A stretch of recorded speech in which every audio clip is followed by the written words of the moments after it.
Hi అందరికీ. ఈరోజు నేను పాలకూర పప్పు ఫ్రై చేస్తున్నాను. మీరేం చేసుకున్నారో కామెంట్ చేయండి. స్టోన్ పెయిన్ తగ్గిన తర్వాత ఫస్ట్ టైం వండుతున్న పాలకూర పప్పు. ఇన్ని డేస్ అయితే అసలు పాలకూర తినలేదు. వీడియో తీస్తున్నాను కాబట్టి తొందరగా కట్ చేస్తున్నాను. లేకపోతే ఒక అర్ధగంట టైం అయినా పడుతుంది ఒక 4-5 కట్టలు తెంపడానికి. అంత జాగ్రత్తగా చూసుకుంటూ కట్ చేస్తాను, ఏమైనా చిన్న చిన్న పురుగులు ఉన్నాయేమో అని. ఇప్పుడు ఓన్లీ పైన చూసే కట్ చేశాను కాబట్టి కొన్ని ఎక్కువ సార్లు కడిగాను పాలకూరని. మనం నార్మల్గా అన్ని కర్రీస్లో పసుపు వేసుకుంటాం కదా కలర్ కోసం. కాకపోతే ఈ పచ్చకూర కానీ పాలకూర కానీ చేసినప్పుడు నేను అసలు పసుపు వేయను. మా సైడే వేసుకోరు.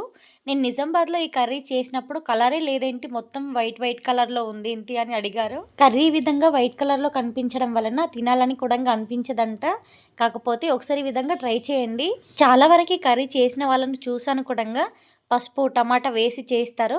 ఆ విధంగా కాకుండా ఈ విధంగా ఒకసారి సింపుల్గా చేయండి. టేస్ట్ చాలా బాగుంటుంది.